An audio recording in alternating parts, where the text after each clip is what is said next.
We've got a couple online. We'll wait and see if we have anybody else log in, but we can kind of get started here. I can figure out share.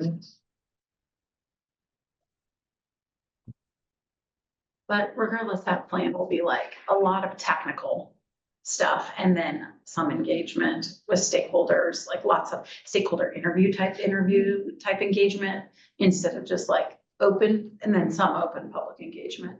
I imagine lots of that process, what we're finding so far is going to be lots of education. Just for EPP plan.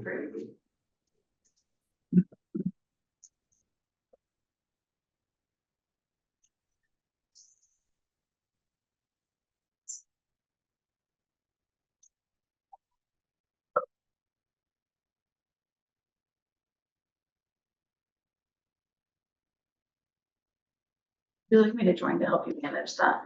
Yeah, Okay.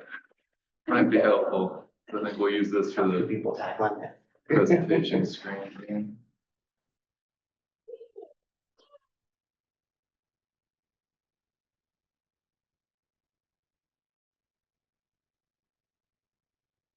You signed it on my sign in.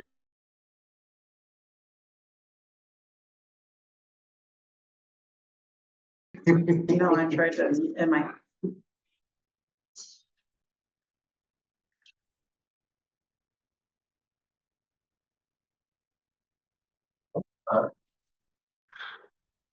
Yeah.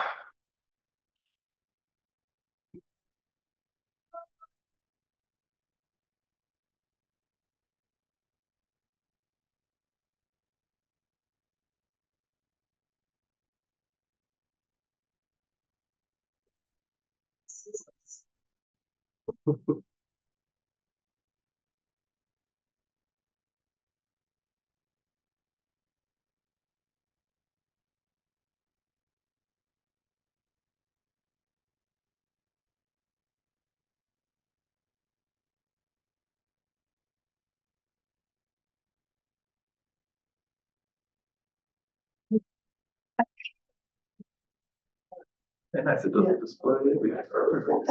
Yeah. You're gonna have to make me a cover, so I think in the participants list. Or to be able to Yes. drive, so to speak. Yes, I can actually help you on this one. I just saw. Anyways, that's cool. Yeah, yeah.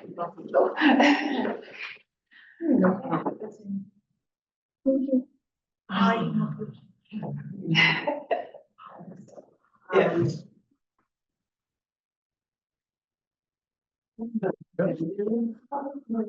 All right, and it's about 5 after, so we'll go ahead and get started. Just can let more people in if they get into the waiting room. And of course, we've got the open door here. Thank you for joining us today. This is steering committee meeting number 5 or 4. Apologies, number 4. And I'll turn it over to Sean here. Yeah, so like Steven said, thank you for joining us. Basically, what this meeting is going to be about is kind of gathering the steering committee's feedback on the plan framework. So there's going to be a few more details that come out of this in terms of project development and individual corridor ideas, as well as some intersection plans. But this is kind of the general framework that those projects will fit into, and kind of an overview of some of the major takeaways that we've had. You know, as we look at the crash data and some of the other elements of analysis that we've paired with that, kind of some of the major findings from that analysis and from the planning process, as well as the public engagement piece of it. So yeah, it's gonna kind of run through those big ideas and then talk about how that worked into the framework. So problem ID, that's what we spent doing. You know, a lot of the crash analysis is looking where dangerous accidents were happening repeatedly, seeing what those corridors were, what those intersections were that were witnessing kind of a repeated high level of high injury and fatal accidents, as well as injury accidents. to kind of figure out that pattern. So guiding geographies is the next section we'll look at. Out of that analysis, there are kind of key corridors that popped up that were identified on the work, but also ranked in terms of corridors that themselves had a lot of accidents and a lot of traffic and a lot of the bike ped crashes. So after that, we'll look into the strategy framework. So we have some policy recommendations and then the action plan framework. Like I said, that's going to kind of drive where a lot of the proposed projects are likely going to happen. And then there's a safe routes to school element out of that as well. That's kind of a policy recommendation as well. So under the key safety findings, we're going to look at some of the high injury intersections, both for vehicles and VRUs, that's vulnerable road users. So bicyclists and pedestrians mostly, but basically anybody that's outside of a vehicle and in the right of way. And then looking at the VRU high injury network and just kind of the fatal and disabling injury crashes overall. So kind of getting started on some of those intersections and the takeaways from them. We had, we looked at basically top 15 vehicle crash intersections and top 15 VRU intersections. There are some overlap amongst those and some takeaways from that. So there's out of the injury crashes, there's some elements about those crashes that are a little bit different than the KSI intersection crashes. That's the serious injury and fatal. So both of them, the angle crashes are about 50% of what we see. After that, 30% are rear end under injury, but fixed object under KSI crashes. And that's often speed related, people running off the roadway into an object near the intersection. And then only 10% are rear end for the serious injury and fatal crashes. And then a lot more head-on crashes resulting in more serious injuries compared with the injury crashes. So yeah, out of these 15 intersections, it represents 1 in 5 of all injury crashes that occurred at an intersection, and 1 in 10 of kind of those KSI crashes, the serious injury and fatal crashes. The breakdown amongst those intersections is about 50% angle crashes and then 30% rear end for injury crashes, and then 70% angle crashes for fatal or serious injury crashes. So a lot higher ranking of those angle crashes that we see resulting in more serious injuries. So next we're moving to the VRU intersections. This is the vulnerable road user intersections. And this is the top 15 out of those.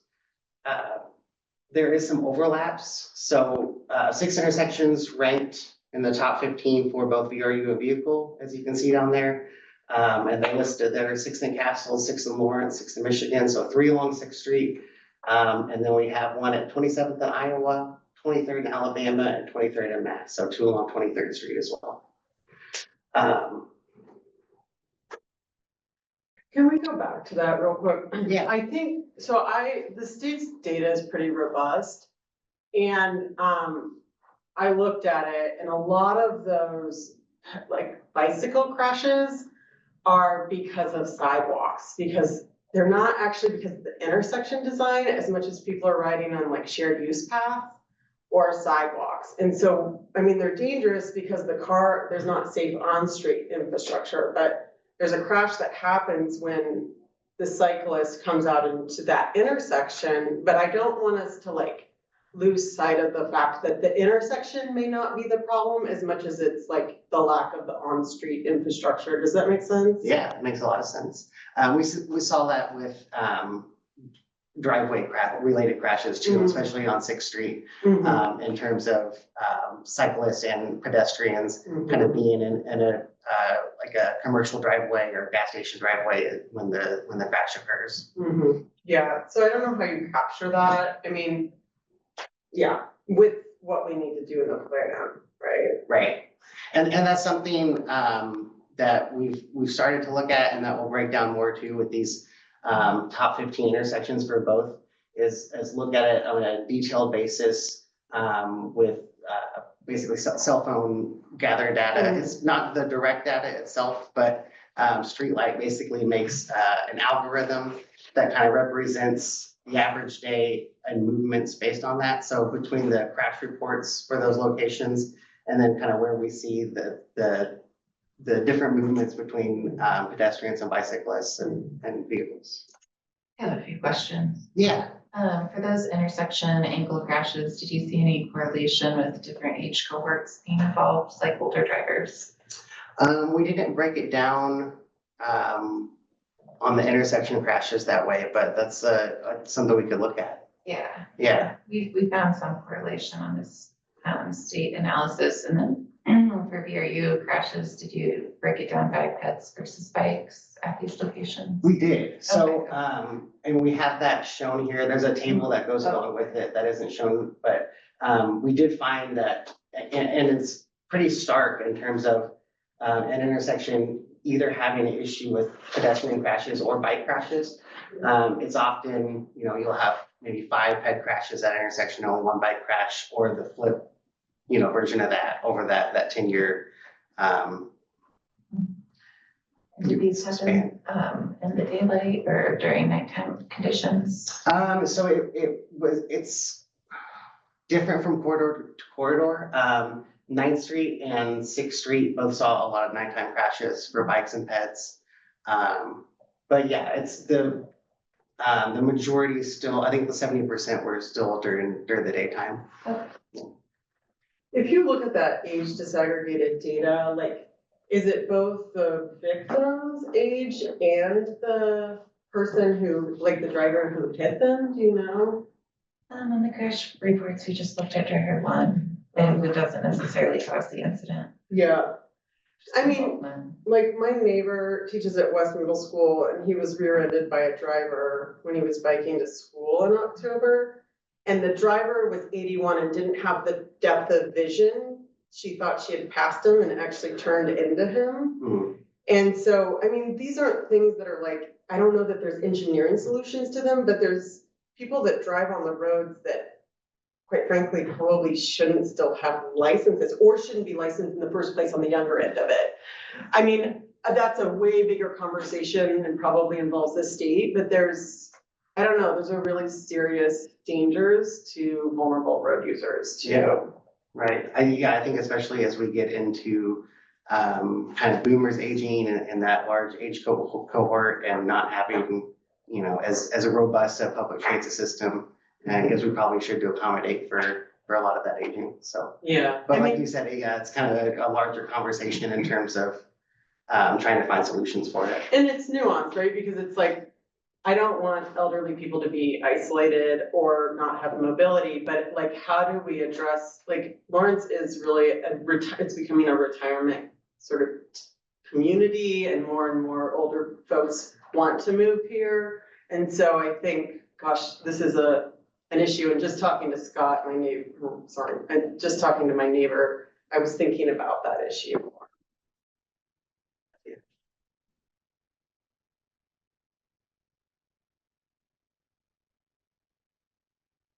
So, moving into some of the VRU crashes and the analysis that we did there, just some of the breakdowns. There's 4 fatal pedestrian crashes, 4 disabling injury crashes, or bike crashes, and 11 disabling injury pedestrian crashes out of 65 disabling injury or fatal crashes overall. And that was over the 5-year time span, so 2018 to 2022. And VRUs account for 28% of the disabling crashes and 33% of the fatal crashes. So obviously a lot, larger accounting in terms of the danger to people walking and biking on the roadway. Whereas, they're only about 1% of crashes overall. It's a pretty small sample size. It is, yeah. And the majority of fatal and disabling injury VRU crashes occurred mid-block, about 70%, as opposed to in the intersection. Majority also occurred during the day, like I mentioned, about 70%, but there were definitely locations like along 9th Street where there's a lot of nighttime type crashes. And that's something that we look at later on as well. Yeah, actually, yeah, that's the next bullet point on me. And that worked out well. And then, yeah, 23rd in Alabama, 23rd in Louisiana were also locations where we saw kind of a higher share of nighttime crashes.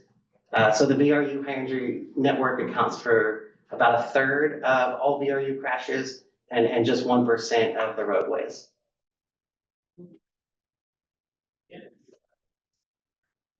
Oh, there we go.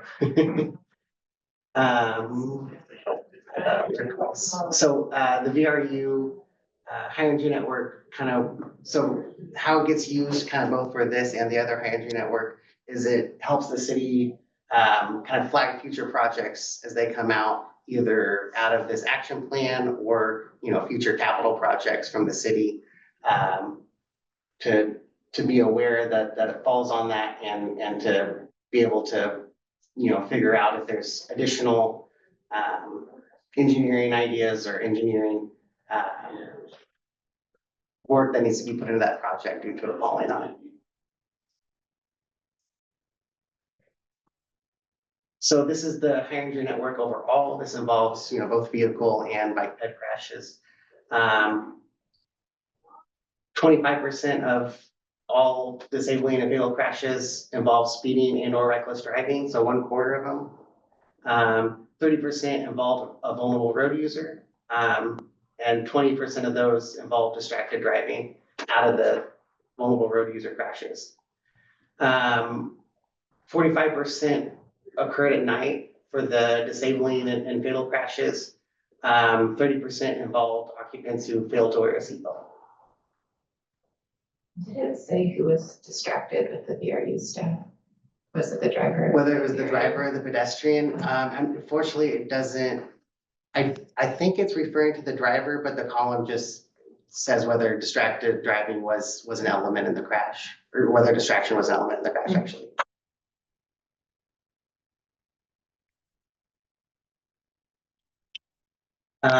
And then out of the fatal crashes, so there's 12 fatal crashes overall for that time period. 8 of those occurred at night or in low light, 70%. So definitely, a very high representation for fatal crashes in terms of ones that occur at night. 4 involved a vulnerable road user, that being 25% of the crashes as well. And then 4 involved speeding or reckless driving. I mean, just a second here, we got a message that the people online are getting a different view than we are. So.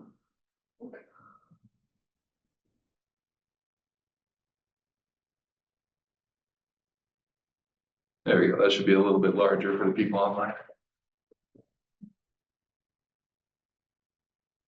So, yes.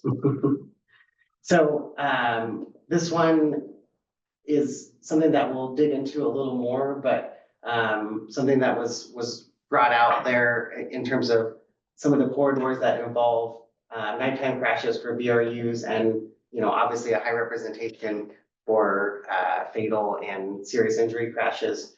Kind of looking at locations where there's less coverage, less streetlight coverage, that also line up with some of the higher injury locations.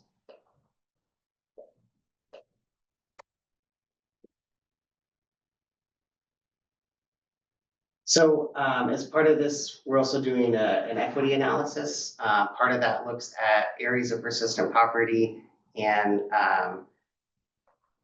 historically disadvantaged communities. But we also wrapped into that a transportation disadvantage score that the city has put together. It was out of the strategic plan, is that right? No, came out of our pedestrian. Pedestrian. Pedestrian. I think it was just referred to in the strategic plan. And kind of looking at how the crashes align with some of those areas. So, you definitely see, you know, a large representation of crashes as they increase. A lot of them fall kind of in that 3 to 4 score range. But you also see kind of, these are a lot of the high energy corridors along Iowa and 23rd, and then Mass and 6th Street. So even though it may not fall directly within that, you see a lot of the transportation disadvantage kind of bordering some of those high entry locations.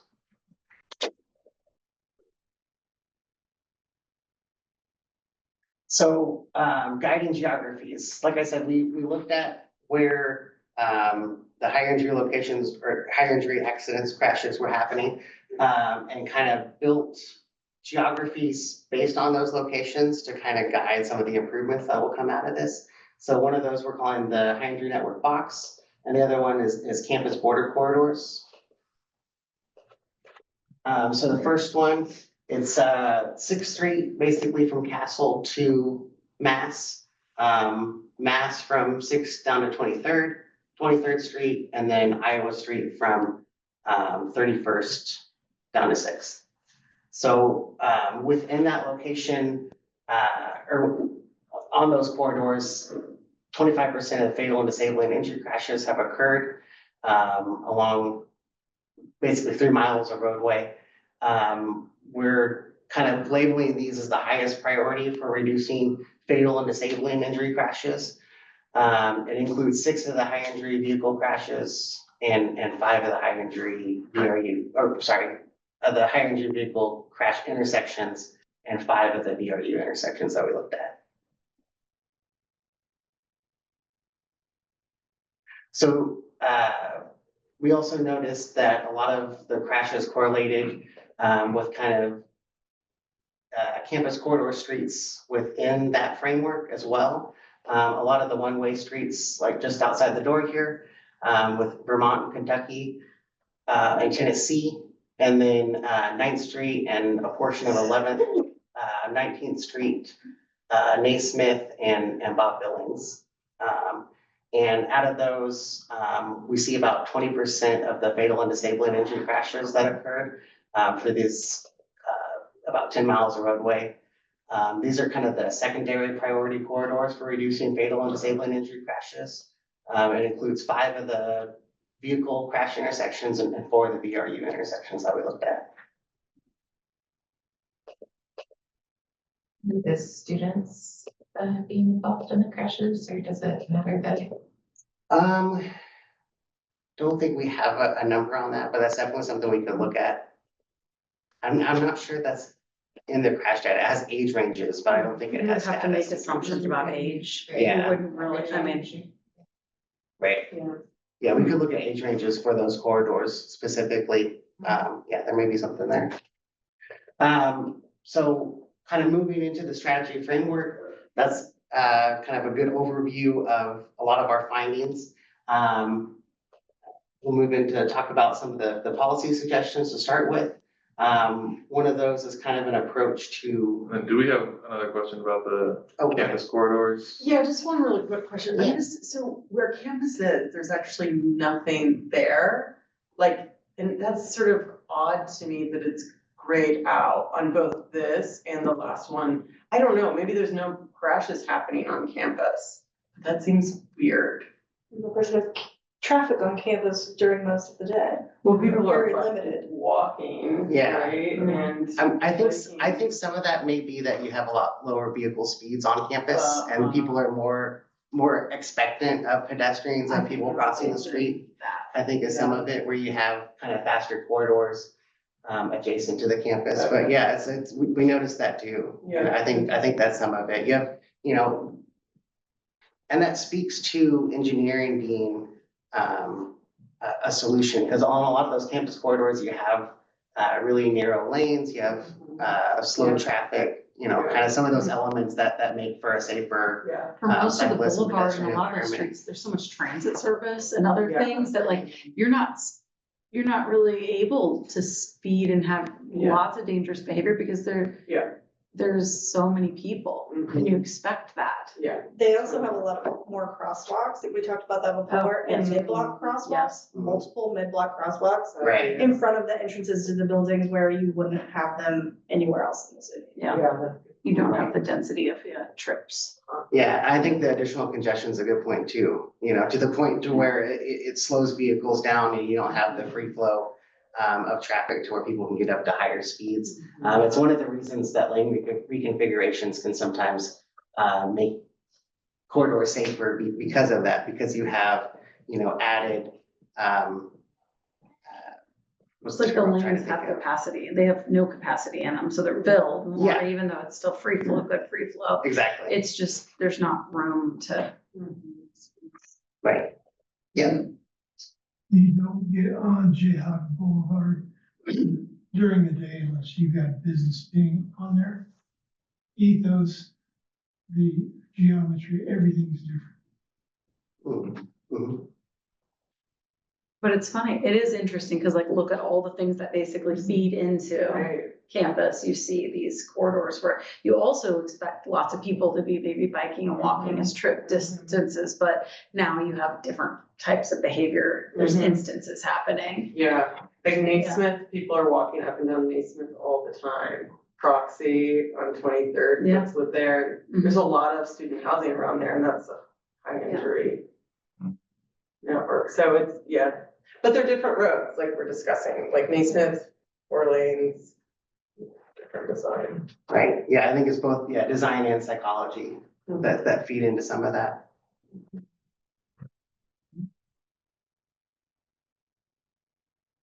So, a speed reduction policy, is one of our, top recommendations. The first step would be, so basically, kind of, as the city identifies a problem corridor, the first step would be enforcement and feedback. So enforcement would be, additional traffic enforcement and patrols. Feedback would be, like a temporary or permanent sign, depending. Like the flashing signs that you see that let you know when you're speeding and flash, you know, faster, the faster the car's going, to try to encourage people to slow down. And then if that doesn't have a change, if that doesn't drive change in the behavior there, the second step would be a recommended design change for that corridor. So part one of that would be working with the police to see if targeted speed patrols are viable. Explore potential for SS40 funding. That's the grant funding that funded this plan, and that will hopefully fund implementation projects as well. To see if there's funding mechanisms out of that can cover the cost of additional enforcement. And then, like I said, deploying temporary or permanent speeding feedback signage. And then part two would be to conduct a speed study and propose roadway design changes if that doesn't have the intended effect. Part three is working within the State Vision Zero plan and with state lawmakers for legalization of automated enforcement methods. You know, that takes away the dangers that can sometimes come with traffic stops. But unfortunately, currently at the state level, it isn't legal in terms of doing the automated enforcement. This is anecdotal, purely anecdotal. The last Vision Zero meeting that we had, I talked to Dustin Smith about, because school had just started in high school. I live around Lawrence High, and high school students are plowing into school. Dustin was like, I'll talk to my, you know, the police officer that I have contact with. And they went out there and they did patrol on the corner of Carolina and 21st for 2 days. And like, they pulled over several people and then the behavior completely changed. I mean, I have no data about it, but it was like almost this targeted speed control at the beginning of the school year in this, you know, like right around where we know on 19th they're coming into school. It was really interesting. So maybe even to do it around KU, I don't know. Gotcha. But it was cool. I mean, I was We like, saw some- Yeah, just to see it Yeah. work. Yeah. We saw some really interesting things in some data that we had looked at one time too, that's like, not only did they do enforcement, but they put up like big placards that's like enforcement happening. Do you know what I mean? Yeah. And they basically they got longer results when they basically used that tactic of like, Yeah, it's happening. bad behavior will be like Yeah. enforced. Yeah. Totally. That could, I mean, it could be a very effective and inexpensive way to do some speed Yeah. reduction. You even see some of those, the speed signs with, that they'll have lights on top or something, and they're kind of, yeah. I think it changes my Makes behavior you as a aware of it. driver when I see it. Right. you know? Just want to mention too, the strategies that they're talking about for the drive to zero level are the Safer Speeds 3, it's a speed feedback sign program. And then there's also Safer Speeds 2, which is a safety camera pilot for work zones in some schools. So I think. We sat on in some of those meetings and I'm like, how do we tie into that? Yeah. Because I think there has got to be an answer in some of those places for us, that there has to be a middle ground around staffing and law enforcement and even just some of the equity considerations around that versus really we get behavior change out of it for education and enforcement. So how do we make that effective? So, there's been several times when neighborhoods have asked for speeds to be lowered on certain things, and in the past, the city engineer's position has been, if it's a collector or corridor, he won't do it, basically. So are you saying that in the face of a study that says, hey, that's a doable option, that we will be able to get some better results with lowering speeds? I think this isn't just about lowering the speed, it's about designing design. So what Sure. design are you doing?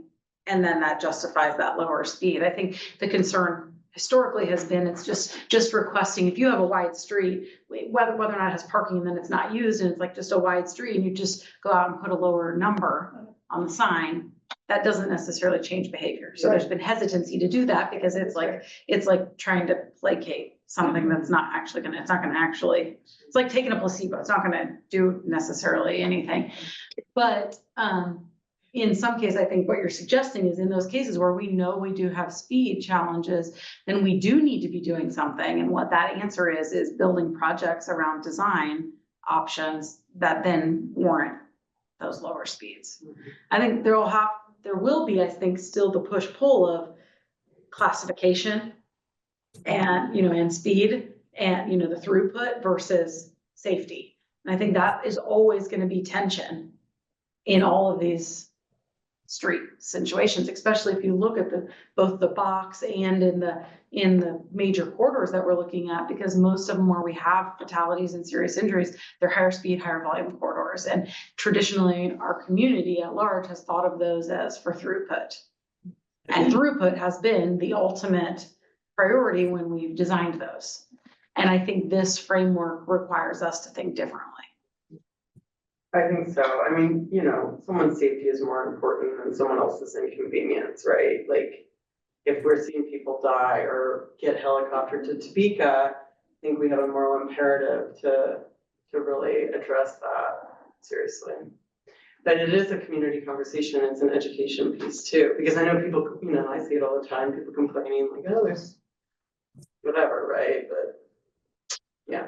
Well, and we also know it's long-term, right? Yeah. In the sense of, I think and hopefully you'll get to this part in the strategy where we're talking about, that's one strategy. That's obviously long-term. It's going to be about developing projects, but it's also about thinking from that in some of the narrative about the complete streets approach, which if you're already doing work, right, then how are you using these high injury frameworks, like in the complete streets checklist, or when you're building capital projects or doing street maintenance, how are you using the high injury networks to inform what other things you may need to be doing in there, because we can't just keep building it the way it was. Like asset management isn't just build the same thing we always had, because that's not what we need. We need to be thoughtful about where do we have other places where, yes, we do need to build it because we have an asset management concern in terms of maintaining what's there or improving it for life cycle costs. But we now also need to think about part of that cost is building the thing we need for the future.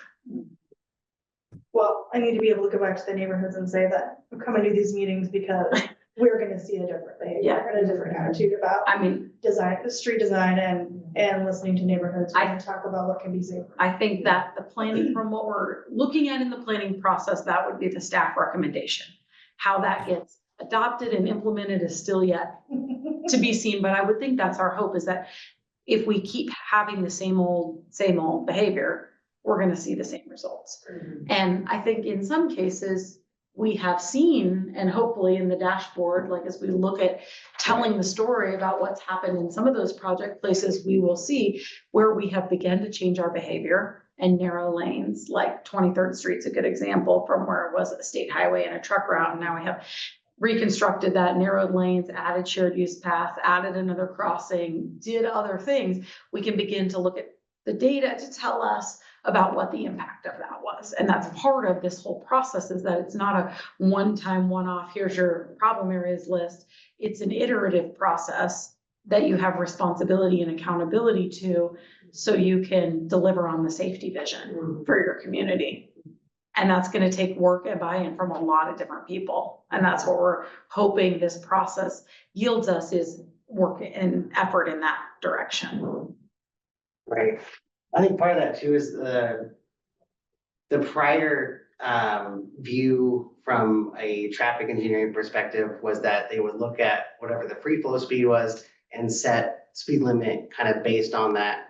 And so we're kind of flipping the script on that and saying, well, if that's what needs to change, then, and it doesn't happen through enforcement or signage feedback, then we need to look at a design change in that corridor to bring down that design speed that people travel at. Well, and I mean, the design is the best way to do it. It's not through education or enforcement. You know, it's really like, if you design the road for slower speeds, there's going to be fewer serious disabling injuries, right? Like getting hit at 20 miles an hour is very different than getting hit at 40 miles an hour. Right. Yeah, I think enforcement and education are definitely tools that we can use to try to, stop some of the worst damage happening. But yeah, the long term is most likely focused around engineering solutions and design solutions. This is the next one already. Gotcha. So yeah, sorry, the light glare, there's some, better transportation options for all is another part of the strategy framework. So this one is looking at, the city's done a lot of work with its pedestrian plan, with its bike plan, with its safe routes to school plan. And this one is really about completing those prioritized networks as identified in those plans. And then adding on top of that layer, the VRU higher entry network and the higher entry network, to maybe look at some additional priority for those segments and those projects. And then continue to utilize, so the city also already has a bike ped project policy that they use to score those projects. So kind of like those plans and that policy feeding into the high energy network, and letting that kind of help continue to prioritize some of those.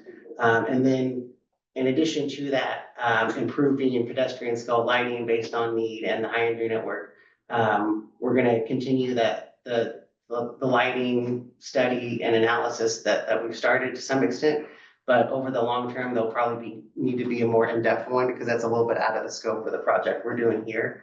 And then priority based on ADA transition plan and overlap as well on some of those lighting gaps. So designing and constructing safer streets for all. This one is implementing that geographic framework, but also kind of direction in terms of the types of projects. So we're scoped to develop, I'll have to look back at it, I think it's 10 projects or so. And we're gonna focus those on the high crash corridors, long-term capital projects, and some potential quick build in areas like 9th Street. Well, you guys are already doing a redesign of 9th Street, right? So in Vermont, Tennessee, some of those kind of campus corridor sections, and then also prioritizing the high crash intersections, initial quick builds around those, followed by capital projects if we see that it's bringing the improvements that we hope it does. The fun thing about some of these quick build projects is you incorporate some creativity in it from local artists. And I think, that adds a lot of character to that project on top of making the road safer and making people more aware that these have the potential to do that. I've seen some cool quick builds in Kansas City where they just do like small bulb outs right on intersections and they make a huge difference and they're, Yeah. really neat. And their art. Looking at one slide, I was impressed with the inventory of lighting you seem to have, but I was wondering, like, if you have that data on like the scale or the height of the lighting, it's. I don't know if they have I don't know the if they have pole information height, on the so, pole height. yeah, it's a pole inventory Right. for light poles, so it kind Right. of gives you some information. It's not the scale of like where you'd go back and say like, does that actually have pedestrian scale lighting, or is it? Right. It was more- Maybe yeah, they more- may have pole light and like pole height, and you could make some assumptions, Yeah, maybe. it was more of like a high level coverage analysis of kind of where there may be some missing lighting. Yeah. Yeah. So like I said, the guiding geographies here is the hydrogen network box that we've discussed and incorporating some of those proposed projects up to 10. I think Iowa's gonna be a big one that we look at, that section of 23rd and 6th Street. The city's already doing, as most of you know, the lane reconfiguration from 14th to 23rd Street on Mass. And we would potentially be looking at some recommendations within downtown as well. But it's gonna be, I think, mostly focused on Iowa 23rd and 6th out of this one. I think one thing too on those campus border corridors is that on street classification, I think 19th, 15th, and maybe 9th are all considered minor arterials. I know 19th and Mass are, but I just wonder if, I think the minor arterials are still in that area where our box is, the HIN box, all of them, I believe. And it could just be default classification. I don't think there's many, Jessica, I don't know, I don't have it in front of me, but yeah, it's just a thought there. Yeah. Ish, Mm-hmm. For some collectors as well. a few of the segments. Yeah, I mean, the previous conversation we've had about that is that there needs to be, maybe the call had been for greater stratification in design choices for collector streets.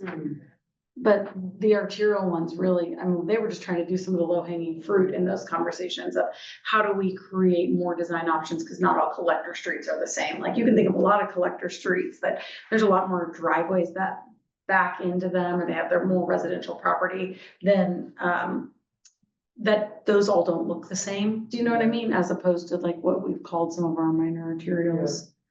But like, 9th and 19th. Are minor arterials. And then Kentucky, Vermont, Kentucky, Tennessee, Vermont are just all collectors. Mhm. And so is 15th. Until you get to like east of Haskell, but yeah. Are there any discussions of one-way to two-way conversions on Vermont, Tennessee, and Kentucky? Dustin, do you know that? Any discussions I've familiar with have pretty much been non-starters of going two-way on those. Okay. Gotcha. I know that a lot of safety plans have looked at one-way to two-way conversions because it does tend to slow vehicles down and can make for a safer roadway. So I just didn't know if that had been discussed in the past or if that was a possibility to look at. Dustin, if it has safety improvements, is it something we would be willing to broach on that front? Yeah, I think we should, yeah. Just because it's been a non-starter before doesn't mean that we're saying no to it now. Yeah, I I guess think is what I wanted to clarify based on your comment. correct. And yeah, there's several, kind of design standard issues like that we're gonna have to have those conversations because that's a big part of this work is recognizing the issues and doing what we can to address them. Right, okay, that's good to know. There's been a lot of recent case studies on that, and some of the Vision Zero projects have led to some of those, one-way to two-way conversions for safety improvements. Bring the data for that for us. Yes. I mean, we'll need that. Right. I know one that Olson's working on in KCMO is doing that, and that was one of the impetus for that. And I think they used some case studies on that, so Thank you. I'll bring those and others if I can find it. So Safe Routes to School coordination is the kind of the last recommendation that we're looking at here. Incorporate current Safe Routes to School priorities and routes into the action plan, analyzing need for an installation of any new and enhanced crosswalks with items like raised crosswalks, RFBs, which are those ones that you see with the yellow lights that flash, as well as middle pedestrian medians to kind of narrow that road and slow cars down as people cross along with the bump outs. So seeing where those might make sense on top of the Safe Routes to School plan, and then continue to engage with community as the city updates the plan and the Lawrenceville area traffic control policy. Continue to work with Unified School District 497 and Lawrence Douglas County Public Health to develop curriculum and education and safety training around walking and biking safety. So this one, again, basically continue doing what the city's doing with Safe Routes to School, but look where those high engine network overlaps are and if that can be incorporated to some of the safety projects we're proposing. I think a big benefit in terms of where a lot of these corridors pop up is the fact that I think all of them are above local. I'd have to look at that for sure, but basically that makes them eligible for federal funding as the city goes back and applies for implementation dollars. And then a lot of them are DOT roadways as well, which opens up the possibility of potential cost share projects. So like there's a lot of funding opportunity for some of these improvements. Any questions? Could we do a targeted Vision Zero action plan for kids or like if that's what we wanted to do, or a Vision Zero action plan for persons with disabilities? Do we have to do an action plan for the whole kit and caboodle, or what's the thought there? I don't know, if We anybody. could decide to implement and prioritize projects that targeted those groups. I think the plan needs to address all fatalities and serious injuries. So Yeah, we have the high injury networks for those reasons. I think when we get into implementation, the funding eligibility is gonna first probably drive some of our decision outside of like the Safe Streets and Roads for All, because Safe Routes to School or TA money may be available, or like there may be certain different funding sources for certain things. yeah. Transportation alternative funding and some of those as well. Yeah, Yeah. but I'm gonna guess, just based on looking at that, and I don't know that we haven't seen a map yet, but of the safe routes, there are gonna be a lot of routes that overlap parts of our high injury network. And my thought would be that our scoring criteria, particularly for the standalone bike ped projects already, if we would maybe do this recommendation and go back and modify that to score, basically create a safety component in the scoring that prioritizes those projects, we could address some of what I think you're trying to get at, which is targeting high injury places and higher injury or vulnerable road user, higher injury locations that overlap these other bike ped projects in a meaningful way to help elevate and raise those on the list. Yeah.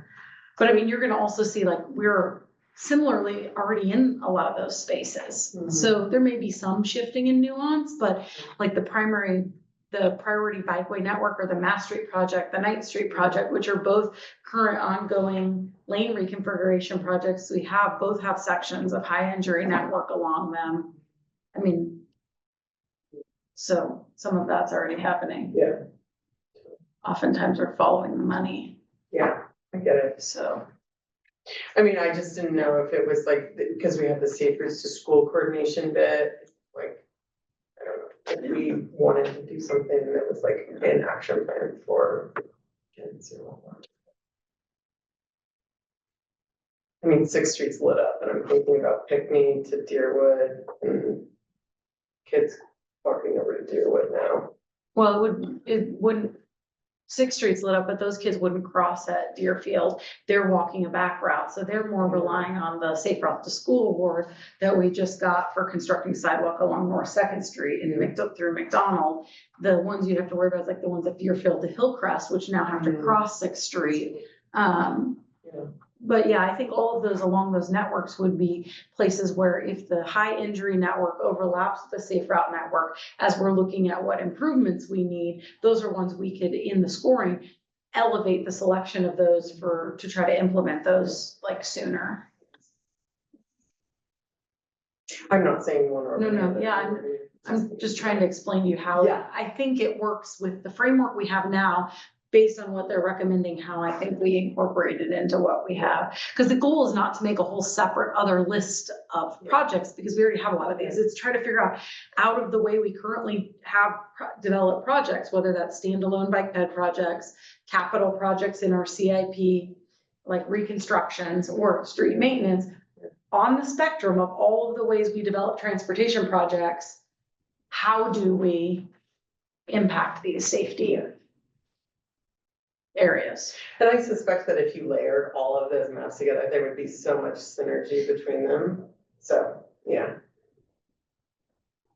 Yes, there will be, Yeah. yeah.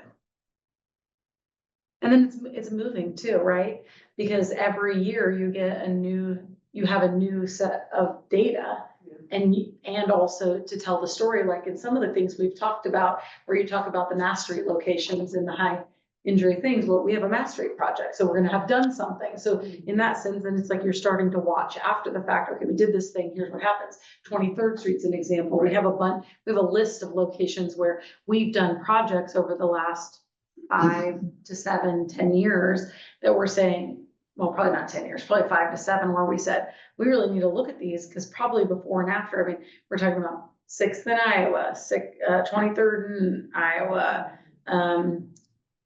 6th in Kentucky, Mass Street previously with the bike box and the buffered bike lanes, 23rd Street. I mean, there's a lot of places where we've done projects that included safety improvements or that got safety funding to improve safety. It's kind of wondering if like on the dashboard in the future, if you'd have like a way to track, like here are all of the projects so that you could kind of see the moving target. Yeah, we're gonna build the proposed projects into the dashboard Oh, cool. and have it be available to pull up. Projects that have already been done too. Yeah, that's why we made that list, Okay, to get it Gotcha. geocoded so we can start to look at those and see what we're doing. that's cool. Yeah. And then, be able to update it with new projects as they come online. Yeah. Sorry, Dustin. Change that. Did you pin him? Oh, didn't intend to. Gallery? Slightly better. All right, well, if nobody has anything else. Did we Dashboard? sent out the dashboard, as well, if there were any comments or things on that. Let me see if I can get that pulled up here. Might be a challenge, but we'll find out. Yeah, I know we're still working on addressing the city's initial round of comments, but yeah, any comments from the steering committee are welcome as well.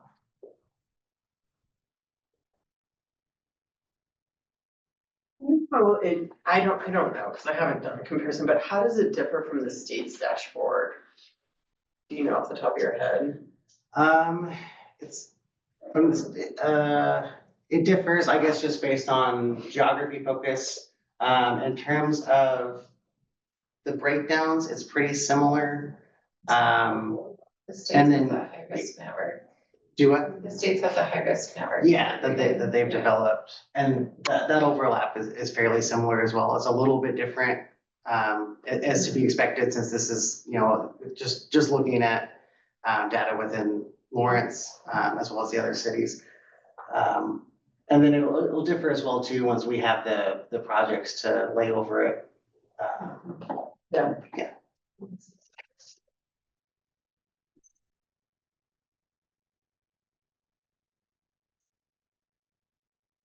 I think the heat map, so we have a heat map element on here that'll be updated as crashes are.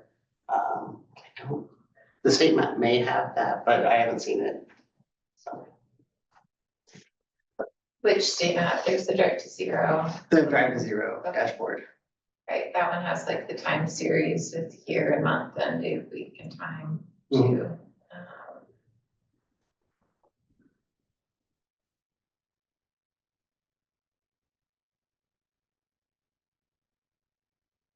Will there be a story map kind of explaining how to use and interpret all of this?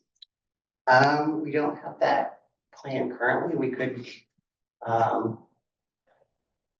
know, if we have that scope, we do have, I don't know, that could be ongoing conversation. I think that's something that, you know, we're already working with our communications team at the city, at least at the city of Lawrence level, and we've worked a little bit with our other partners in Baldwin and Eudora as well on, you know, the plan is step one, and then continuing engagement and education and all of these things will be, you know, part of what we as the partner cities have to carry forward. And so there have been some discussions. For instance, this meeting was announced in the weekly traffic update. We're going to have often a spot for that for Vision Zero announcements and updates as part of our, you know, weekly communications to go out to the community. So there will be some of that storytelling along as well. Yeah, a specific story map for this, something that we can investigate. So I think you had mentioned this before, but how long will this map be like updated for, you know? Pretty much on I think an annual basis would make sense, because that's when the crashes come out. So it's our vision that this becomes part of our part of our workflow to annually update. It's part of the work that I think we're committed to doing under Vision Zero in this space of transportation planning, that it creates a framework for us to tell the story and track data in a more meaningful way, especially when we're doing other things at the MPO level, like looking at our performance targets and other activities that we need to do around safety and transportation planning, that we hope that we can incorporate this into more, like this is a one-off process for planning, but that it becomes, we find ways to institutionalize it as we're implementing. So the city will own the map then, right? Right. Like also. Yeah, it's built on the city's Okay. ArcGIS platform. Yes. Will there be any projects on Baldwin or Eudora, or, sorry, I didn't. Do it. A member of the public might even allowed to ask a question. Yeah, of course. The last crash that I know of on Mass was a driver, instead of backing out of the space on Mass here, just a couple blocks away, she pulled forward, hit a light pole, and the light pole went through the barbershop window at Amex. It's my understanding that there was a minor injury there. I'm wondering, does something like that even show up? If it got reported to the police and then it was put into the system, We fix so that. show up. Is there a way of checking that? So depending on when that happened, then this data, the last point is from 2022, correct. right? So if that was like, I don't know if that was 2023 or whenever that was. But yeah, in the state data set, you could go find that crash. Ideally, if you know what day it happened, you could go look in the state data set and all this data is requested from the Kansas Motor Vehicle Accident Report Forms, which KDOT has a Kansas Open Records request process that you can like go get the report. I understand that, but I don't think this, this gal was cutting hair, even probably reported an injury. It was like a very minor. Oh, yeah, this is only based on if a Kansas Motor Vehicle Accident Report Form was filled out, which means it had to involve a automobile and the police had to be involved. Right, well, I suppose the police were involved. Yeah, and then they may have, and that's where a little bit with the injury situation, we've had this conversation before, that in some cases, if an injury is not realized at the scene and it's after the fact, there is some data accuracy where there's an attempt to go back and tie it to the record, but that doesn't always happen. Or we know there's underreporting in terms of there's bicycle crashes that aren't reported in here because they don't involve a motor vehicle. Some of that's just a nature of the. That comes to mind with our earlier discussion of Jayhawk Boulevard. You know, if two bikes crash into each other and don't report anything, that's not gonna show up Right. on our data sets. And so, you know, even that's an education thing that we can kind of present and mix into our strategies. Right, yeah, it doesn't always get some of the small nuances. Like one of the pedestrian fatalities, somebody walking a bike, so is it a pedestrian or a cyclist fatality? It's kind of, yeah. I just said pedal Yeah. cyclists. Yeah. I mean, that's what they call them in the report anyway, but Right. yes. Yeah, I was at work that day. You were gonna ask about Walton. Okay, maybe it doesn't show up on the high entry network, but I was just wondering, Baldwin and Eudora's, So they do have we developed a VRU high energy network and a high energy network for them as well. And then we have certain corridors called out. I guess I didn't get into the presentation, but yeah, there's areas of focus for them as well in terms of intersections and corridors. They have a lot smaller data sets. Yeah, And so that impacted your ability to do some of that, particularly for just like way fewer instances of crashes for vulnerable road users and stuff. But they also have some capital projects going right now, like they've done some pretty major renovations along Church Street. And so it'll be interesting to see, you know, what data we can still pull from that area. and didn't Eudora get a planning and demonstration grant in 23? So does that work into this at all? Or is it totally separate? We haven't heard where they're at in that process of their agreement and that work. I think our, At least Phil's on, but yeah, Phil, do you wanna give us an update about that? He is no longer on. Oh. We will follow up and ask, usually we, Yeah, yeah. curious how the overlapping happens. and I think honestly, when we looked at their network, that wasn't something that came up in their network, but there's a lot of perception of safety issues around that space and that they're trying to build out their bike. Like there's an interesting framework where they're trying to do that.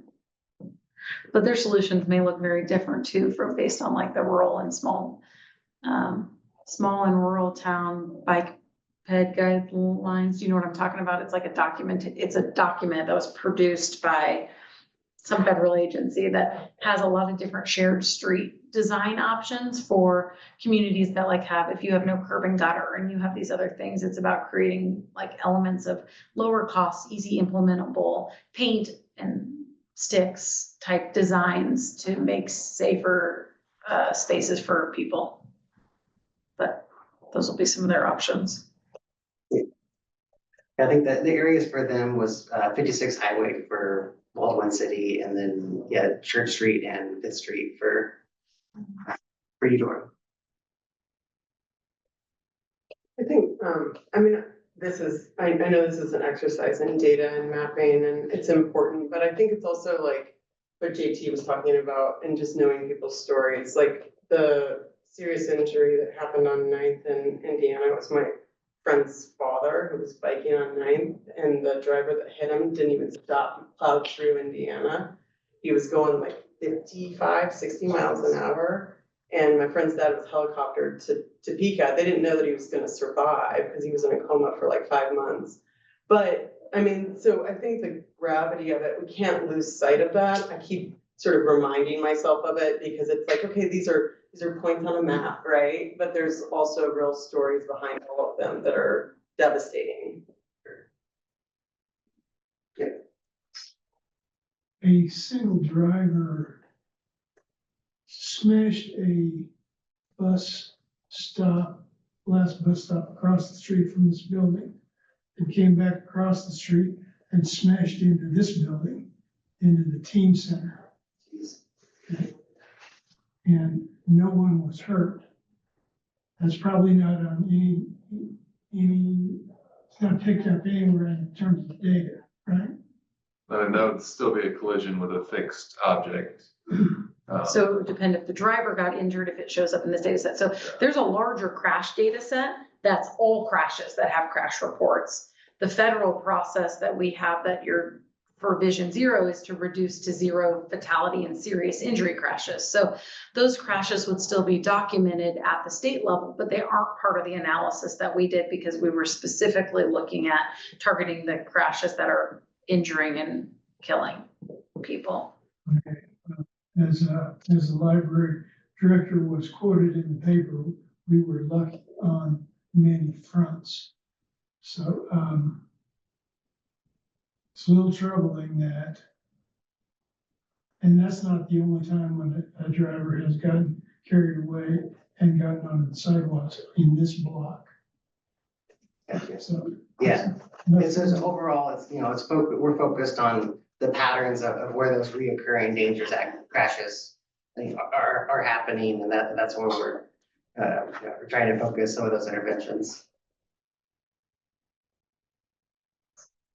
Any other kind of comments on the dashboard that is still under development? So, some changes are still coming on that front prior to its final publication. And if you think of anything as you investigate, email me and we'll pass it along as well. Thank you all.